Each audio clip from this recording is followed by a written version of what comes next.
Earlier this week, we said Beyoncé is trying to infiltrate country music, and I think she has successfully done it because now she is topping the charts for country music with her new singles, 16 Carriages and Texas Hold'em. Beyoncé becomes the first black woman to claim the top spot on Billboard's country music charts. And I saw this headline from Fox: Beyoncé's new country song highlights the genre's racist exclusion of black artists, media argues. I did see did you see the thing going around like a couple weeks back where T-Pain talked about how he used to write music for country artists and then he started doing it. Now he does it without putting his name on it because of the racism that would come with it. What? I don't know how that works, but they just have such a low opinion of country fans, and that's what's really bitter about it. Is like the Beehive is like attacking country fans. I'm just right over now. here like Darius Rucker's been a thing since the 90s. And we talked about this. They attacked this country music station from this like local area that didn't know she put out country songs, and they were saying it's racist that you're not playing her songs when they weren't even like aware. We're a country station. Boomers. Of course, we don't play Beyonce. They were boomers. And then they turned it into something. They made it into a race thing, and of course, it's just like ridiculous. Yeah, of course. Do you like the songs? I love the songs. Like the songs? I think the songs are great. Like the song, like Beyonce put out a country song in like 2016 called Daddy Lessons, and I did like an experiment of people who I knew that loved country and like had different tastes. And a couple of them, like I didn't tell them it was Beyonce. I just said like, look, listen to this new song. They're like, this is a good song. Then I said it was Beyonce, and they're like, oh. And then they suddenly were just like, they were so thrown by the fact that they liked a Beyonce song. I wasn't a huge fan of the first one. I thought the second one, the 16 Carriages was alright, but it's more like gospel inspired than it is soul country. blues. It feels like, I was thinking, this doesn't feel like putting twang doesn't necessarily make isn't necessarily a country make, right? Like it's the second one felt more gospel, which is fine. Like that's a genre that I can get behind. But how do you feel about this? You wrote a pretty extensive tweet here. Yeah, I did. I have a hot take on we this. had your hot take here. You said, if you follow me, you know I hate when black people use the racism card unnecessarily or play the victim. That being said, you also know when there is actually racism, I'll call it out. Much of the backlash Beyonce is receiving for making a country album is racist. If Katy Perry, Britney Spears, pre-mental illness, or Lady Gaga made a country album, there would not be a fraction of the backlash that Beyonce is getting. I'll never forget the racist comments people made when Beyonce performed at the Country Music Awards, when she made her first country song, or when R&B singer K. Michelle attempted to go country and was bullied out of the genre. Now, I don't know anything about that situation. Yeah, so hear me out, and thank you for Defend reading the your tweet. take. I will stand on business with this take because I got a lot of flack for this. So I'm one of the first people to say, like, I do not think systemic racism is a thing in America anymore. I don't, but I do think there are like categories and subgenres within certain industries that there are issues. Like Eminem definitely dealt with some racially based prejudice when he got into rap, and it's kind of similar when it comes to some black artists going into country. Now what's happening right now with Beyonce, in my opinion, I don't think it's the country music fans who are giving Beyonce backlash because she's black. Like some people just don't like the song. That's totally fair. Some people don't like that Beyonce, being the artist she is going in the country. That is totally fair. But it's more like there is like a big gatekeeping that happens with particularly black female artists who have tried to get into country over time. Like when Beyonce performed at the Country Music Awards, she did her song Daddy Lessons with Dixie Chicks. And I remember Twitter, like even before Twitter was allowed to be unhinged, the comments that people were making about her, they were like literally just like comments about her race and like not liking her and calling her N-word and stuff. And again, like I'm not a race baiter. I hate when people play the race card, but like I did see a lot of that very directly. And then K. Michelle is another artist. She's from the South like Beyonce, and she tried to get in the country. She was always doing R&B, and the amount of hell they put her through, like the country music stations were banning her. All these people who were like, they were saying like if she was on this stage, they weren't going to get on this stage. This is all what was alleged behind the scenes. Like obviously I can't necessarily say what's true and what's not, but just from what I've seen, so much of the gatekeeping that goes to Beyonce is because she is a black artist trying to get into rap, because black people also just historically, and I'll finish this rant, it's been hard for them to transition out of R&B and hip hop in the ways that some artists are. Like Drake was getting pissed that he was putting out straight up pop songs and the Grammys wouldn't allow them to be considered pop. They were put into R&B or rap, even though they were literally just pop. And Normani, she tried to go into like directly just bubblegum pop music, and they told her, no, you have to be pigeonholed into R&B. Could part of the Dixie Chicks backlash be because the Dixie Chicks got a lot of backlash from country artists fans, back in the day because definitely. of their Bush comments? Yeah, I know that there's a lot of like hate towards the Dixie Chicks in general, but also, just like could this be a gendered thing? Like I think of like Darius Rucker,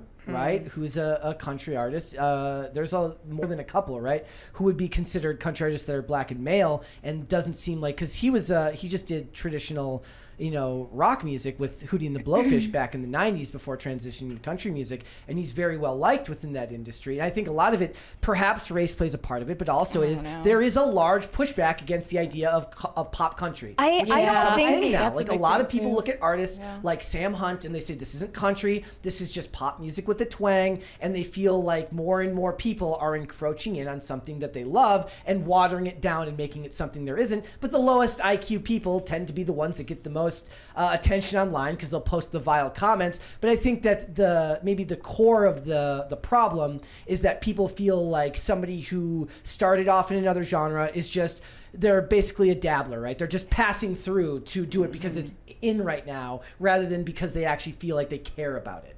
I mean, the problem is the Beyoncé stans, not Beyoncé herself in this situation. And I think like it's not, personally, I don't think it's a race or a gender thing. I think that country fans and country artists just aren't allowed to have a spine anymore. You need a little bit of gatekeeping for your genre to even be differentiated. They've been put through the ringer because they're like associated with Republicans, basically. That's basically it. And Maren Morris just made this dramatic exit out of the country genre because it's so homophobic, it's so transphobic, and it's so racist and all this, blah, blah, blah. And she said, I think leaning into country elements and reclaiming country music back to black people because they created the genre is such a statement in regards to She makes me want to Beyonce. throw up. Did they create the genre? I guess going back to like thinking of like blues and like Elvis, the stuff that inspired like Elvis Presley and stuff. Yeah. But I don't It's know. I'm no subjective. expert. Like Yeah, you it could is. use selective evidence. There's a for $20 either way. one right there from Ethan Miller. Says gatekeeping is a good thing. If we don't make distinctions between things, everything would be the same and the quality will go down all around. This is a don't make fun of what we love thing. I know that the language of that is a little bit loaded, but they're right. Like, if you don't gatekeep a little bit, what happens is everything becomes pop music on the radio, which it is now, right? And it's like that example I always give where the guy goes and does man on the street interviews with kids. He goes, what kind of bands do you like? He goes, I don't know, whatever's on Spotify. That's tragic. To not have like specific artists from specific genres that you like is like you're actually doing yourself a disservice to not go and explore other things, to just say hit random on playlist and just listen to whatever comes on. But the difference is back in the day there was a vastly different culture from genre to genre. Toby Keith is not going to go into the studio with West Side Connection and immediately get along with them. But like, okay, Culture shock. a white Everybody's country different. artist, like if Morgan Wallen just came out with a rap album, I mean, he and actually gets along he with, got made fun of, Lil Durk and stuff. whoever it is, like if Toby Keith, like for instance, if any white country artist made a rap album and they were made fun of for it, they couldn't claim racism for it. I mean, You it know? depends on the nature of the attacks. I don't say that every attack towards Beyonce doing country has to do with race, but some people, like if you search, and I know this is like such a straw man because you could say this about pretty much anything, but if you like search particularly some of the things that people are saying about Beyonce, like some of them are just like straight up like talking about her race. And I feel like, for example, Lady Gaga, someone said that it wouldn't be like people would be just as mad if Katy Perry or Lady Gaga went to country, but not really, because Lady Gaga borderline went into country with her album Joanne, and that album completely relaunched her career. So it wasn't the same amount of flack that Lady Gaga got versus the immediate backlash that Beyonce got for going country when Beyonce grew up in the South and listening to country. So My main problem with it is I just think her songs suck. Those And two that's fair. singles, I don't like her songs. Texas Hold'em was really bad. But you liked it, right? You think it was good? Yeah, I think everybody has like the right to obviously have their own music taste. Yeah. I don't know. John Schneider also made a comment about this. Not the best. Compared Beyonce to a dog peeing on a tree as in marking her territory in every corner of the planet. What he's saying is a very, very Pretty crass. crudely put point of what I was saying, is that these big pop artists who have all of this clout and all of this reputation come in from their very, very watered down genre. The pop genre encompasses a lot of things now, and then they're just, I'm gonna do a country. And then they do it, and then I'm gonna make me a country song. And then if country fans don't like it, they're the problem. Yes. Like Okay, they get so- uniquely targeted because of the political leanings of country fans. I would rather everyone just got along. I would. Like That I said, would be it is- nice, wouldn't It is it? funny when Morgan Wallen like got caught on camera saying the N-word going into his house on like a Ring camera from his neighbor, and That's Lil Durk, so insane. and Like Lil you're Durk- literally like the Stasi. and Lil Durk was like, I don't care. He's like, I'm over it. He apologized. It's fine. I'd rather that, right? Everyone just get along. And there's a lot of really, really funny, like actually good like mixes of like Lil Durk and Morgan Wallen songs, or like various other rap artists who work, like, who do songs. They're not actually theirs, but producers will mix verses, and they sound fine. They sound good. But the problem is that there's too much money to be made and too much fun to be had with people arguing on the internet, which ends up being what this stuff boils down to. But she hit #1. Okay, so she wins in the end either way. She mogged them. And the problem is, She it was off mogged to a them. bad start anyways when this country station got like called racist, when it was basically just a bunch of boomers who don't get the news on Twitter, Yeah. who didn't know that there was a new country song coming out by her, and they got labeled as bad people when they're like, oh, she's making a country song. Yeah, we'll play that when it makes it to our market. Yeah. But they didn't They know. literally just got swarmed online by the It's just Beehive, it's a very figuratively. like crass comment, but yeah, I don't think it's like racist in particular. Thanks for watching. Listen to full episodes of Pop Culture Crisis on Spotify. Keep up with us on social media and make sure you subscribe and ring that bell so you never miss the show. Bye, guys.